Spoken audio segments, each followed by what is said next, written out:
Halo semua, perkenalkan, nama saya Farah Jonathan, mahasiswa Unikat Majaya jurusan Manajemen. Hari ini saya akan mempresentasikan Pastel Analysis dari Xiaomi. Berikut sedikit profil perusahaan. Xiaomi merupakan perusahaan raksasa yang memproduksi berbagai perangkat elektronik berasal dari China. Pada tahun 2002, produk unggulan Xiaomi, yaitu smartphone, berhasil menduduki peringkat ketiga dalam penjualan di dunia, di bawah Samsung dan Apple. Sekarang kita masuk ke dalam analisis Pastel dari Xiaomi. Analisis Pastel yang pertama adalah politik. Yang pertama, konflik antara China dengan Amerika ketika dipimpin oleh Presiden Donald Trump membuat barang buatan China susah masuk ke dalam pasar Amerika Serikat. Perang dagang antara China dan Amerika Serikat ini membuat Presiden Trump menetapkan bea masuk sebesar 10% sampai 25% untuk produk yang berasal dari China. Ada sekitar 6.000 jenis produk dengan nilai sebesar 3.000 triliun rupiah yang dikenakan bea cukai. Hal ini mendapatkan banyak protes dari perusahaan Amerika Serikat karena harga jual akan naik karena banyak barang mereka yang diproduksi di China. Tidak terkecuali Xiaomi yang sulit untuk menembus pasar Amerika Serikat terkait bea cukai. Yang kedua, perang Rusia-Ukraina. Perang Rusia-Ukraina membuat harga gas dan kebutuhan pangan seperti gandum menjadi mahal dan mengakibatkan inflasi di berbagai negara di Asia. Akibatnya, harga barang sehari-hari pun menjadi meningkat. Daya beli masyarakat menjadi berkurang. Salah satu yang terpengaruh adalah bahan bakar. Karena hal ini, harga jual pun bisa menjadi meningkat karena kegiatan distribusi yang pastinya membutuhkan bahan bakar. Yang ketiga, perang antara Taiwan dan China. Perang antara dua negara ini dapat sangat mempengaruhi bidang teknologi dunia. Pasalnya, kedua negara ini adalah eksportir utama komponen elektronik di dunia. Jika dirincikan, China merupakan eksportir terbesar pertama di dunia untuk office machine part, serta eksportir kedua terbesar untuk integrated circuit. Di sisi lain, Taiwan merupakan eksportir terbesar pertama di dunia untuk integrated circuit dan eksportir terbesar keempat untuk office machine part. Jika kedua negara ini terus berseteru, pastinya akan mempengaruhi Xiaomi sebagai perusahaan besar teknologi. Selanjutnya, kita akan melanjutkan analisis Pastel yang kedua, yaitu economics. Yang pertama, sudah tidak mengherankan bahwa produk yang ditawarkan oleh Xiaomi memiliki harga yang sangat terjangkau bagi konsumen. Hal ini bisa dilakukan karena beberapa hal. Pertama, adanya kerjasama eksklusif antara Xiaomi dengan salah satu produsen chipset ternama di dunia, yaitu Qualcomm. Dengan kerjasama ini, Xiaomi bisa mendapatkan harga chipset dengan sangat rendah. Yang kedua, memang Xiaomi menetapkan bahwa keuntungan yang diambil dari semua produknya adalah hanya 5% dari penjualan. Karena Xiaomi ingin mengubah stigma bahwa semakin mahal barangnya, semakin bagus pula kualitasnya. Sehingga Xiaomi pun berani menetapkan harga yang sangat murah untuk produk-produknya. Meningkatnya disposable income. Sejak adanya kebijakan zero cash policy di berbagai negara berupa lockdown, membuat masyarakat tidak bisa kemana-mana. Akibatnya, uang yang dapat dibelanjakan masyarakat pun menjadi meningkat. Hal ini membuat banyak masyarakat dapat membeli barang-barang yang tidak bisa mereka beli sebelumnya, khususnya dalam membeli smartphone. Yang ketiga adalah perang antara Rusia dan Ukraina. Seperti yang sudah dijelaskan sebelumnya, perang ini mengakibatkan inflasi di berbagai negara. Semua barang-barang kebutuhan harganya meningkat. Inflasi membuat daya beli masyarakat menjadi berkurang. Kebanyakan dari mereka pasti akan memenuhi kebutuhan primernya dahulu dibandingkan jika akan membeli smartphone. Tentu, hal ini dapat mempengaruhi penjualan Xiaomi seiring dengan berjalannya waktu. Selanjutnya, analisis Pastel yang ketiga, yaitu sosial. Sosial yang pertama adalah etnosentrisme terhadap brand China. Etnosentrisme ini menganggap Xiaomi adalah brand inferior, sehingga sulit untuk menembus pasar Amerika Serikat. Adapun stigma orang-orang Amerika Serikat terhadap barang dengan label Made in China. Mereka berpendapat bahwa barang buatan China adalah barang yang memiliki kualitas rendah. Adapun kemungkinan bahwa masyarakat Amerika Serikat beranggapan bahwa ada harga, ada kualitas. Sementara harga yang ditawarkan oleh produk buatan China seringkali sangat rendah. Selanjutnya yang kedua, ada gaya anak muda zaman sekarang. Sekarang, banyak anak muda yang mau memiliki barang yang kekinian, tapi dengan harga yang cukup murah. Xiaomi bisa menjadi salah satu pilihan karena Xiaomi menawarkan berbagai produk yang memiliki teknologi terdepan dan masih menawarkan dengan harga yang sangat rendah. Desain dari produk Xiaomi pun masih menjadi banyak pilihan orang, sehingga hal ini membuat Xiaomi menjadi pilihan yang tepat bagi anak muda zaman sekarang.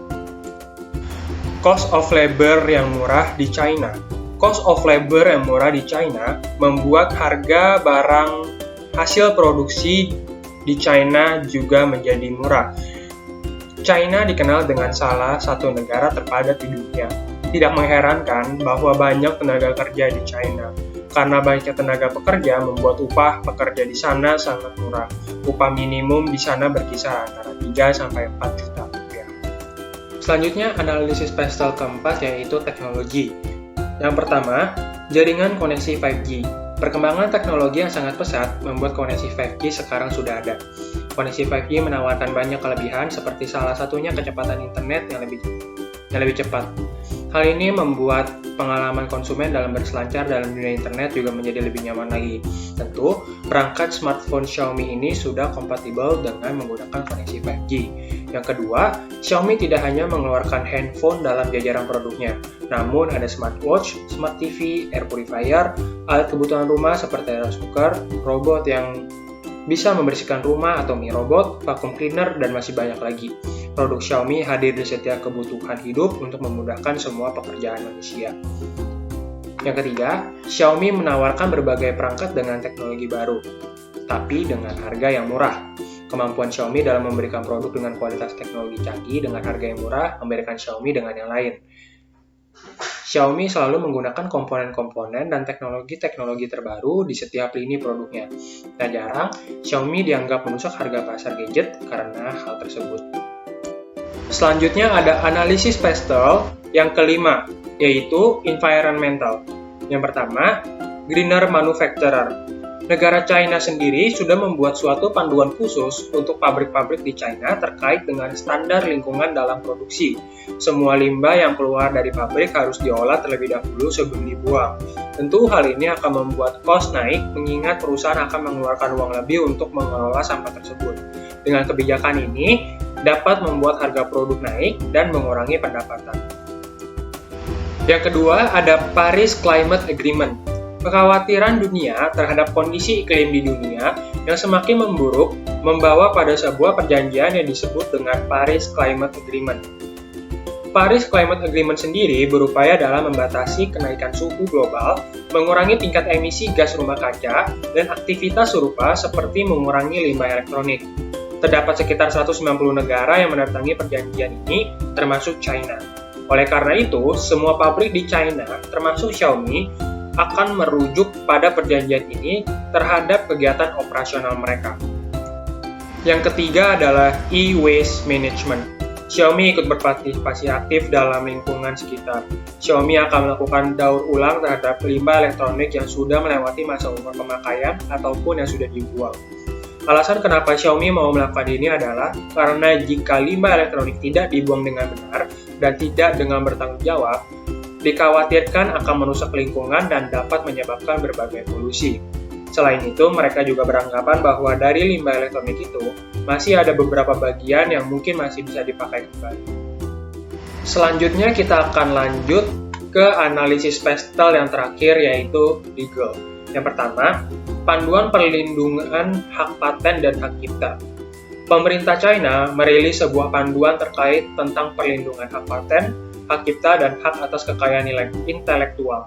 Panduan tersebut berisikan bahwa pemerintah akan memperketat peraturan untuk melindungi hak kekayaan intelektual atau HAKI, menaikkan denda pelanggaran, dan meningkatkan penegakan hukum atas UU yang sudah ada.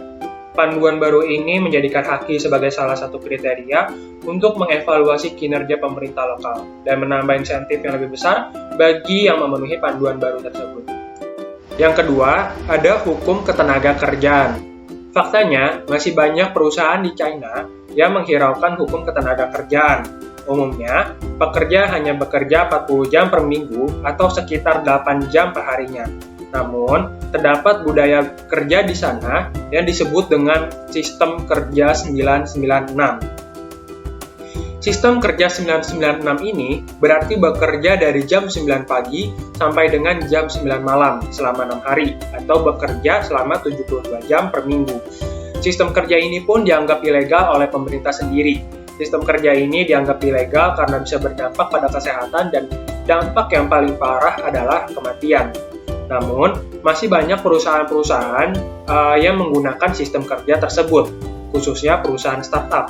Mereka beranggapan bahwa kerja lama akan menghasilkan sebuah kesuksesan. Yang ketiga, ada data privacy regulation. Sekarang, banyak negara di Eropa yang meningkatkan regulasi atau peraturan mengenai privasi data penggunanya.